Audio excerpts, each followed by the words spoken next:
Patrick Morrow, St Michael and All Angels, with St Mary, Little Ilford, Diocese of Chelmsford. Holy Tuesday, which is also the 7th of April.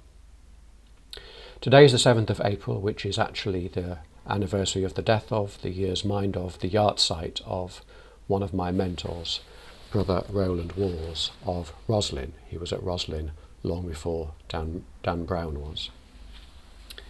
A great character, and if not a saint, then certainly saintly. All those who had to do with him were encouraged by meeting him. He had a great turn of phrase. He would refer to people quite unapologetically as thing. He'd say, "Now, what about thing? How's thing?" And you had to work out from all your possible mutual connections who on earth he was talking about. He formed a small, indeed a very small, community around him, well, around Christ, but with him as their leader. And they were very Franciscan in their belief in holy poverty, elective poverty, chosen poverty. So their main house was the old library, made of or covered with corrugated iron, and they lived in kennels. Now, they were large kennels. There must have been large dogs at one point. They were huts, but huts they were. And he would say, "Do you know what, I put on clothes when I go to bed." And the chapel was simply two huts put together. That's not because they wanted to see anything good or worthy or holy in poverty itself.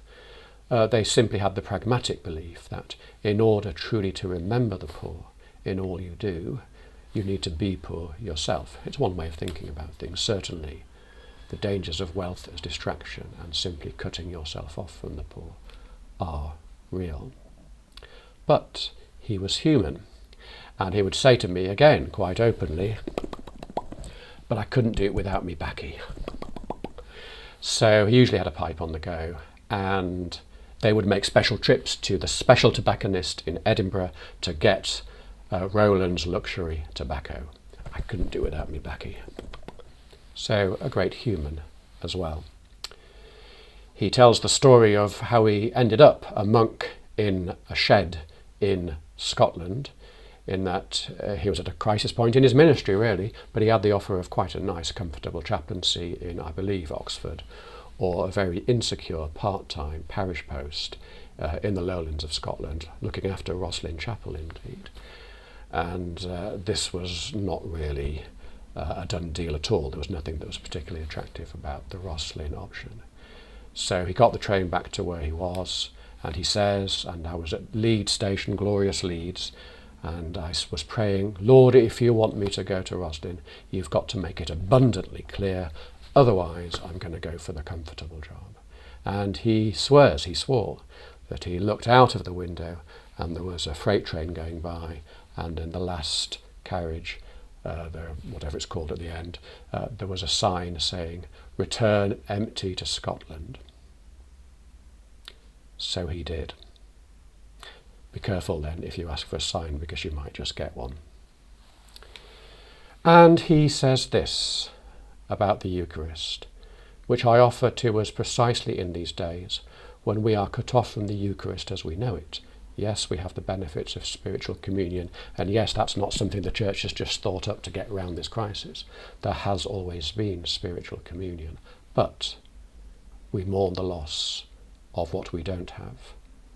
But here is an encouragement for us, because here is a very different way of thinking about things.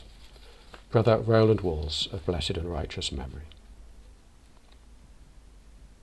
No wonder we are sometimes almost stunned by the overwhelming reality of the Mass. The very joy of it oppresses us, and we find we even have to give up for a while and let the breakers go over us. We need not be surprised. Caught as we are in the great ocean of God's love, we are not capable of grasping even a fraction of what it is all about. We can only gasp and gurgle and cough and squeal as the waves catch us. The love of God is so enormous that it oppresses as well as exalts. We need time to sit down and recover. No wonder we find the new covenant too much for us. So we should be patient with ourselves not demanding more from the human faculties of mind and heart and psyche than Christ himself lovingly asked of the apostles at the table. God bless you.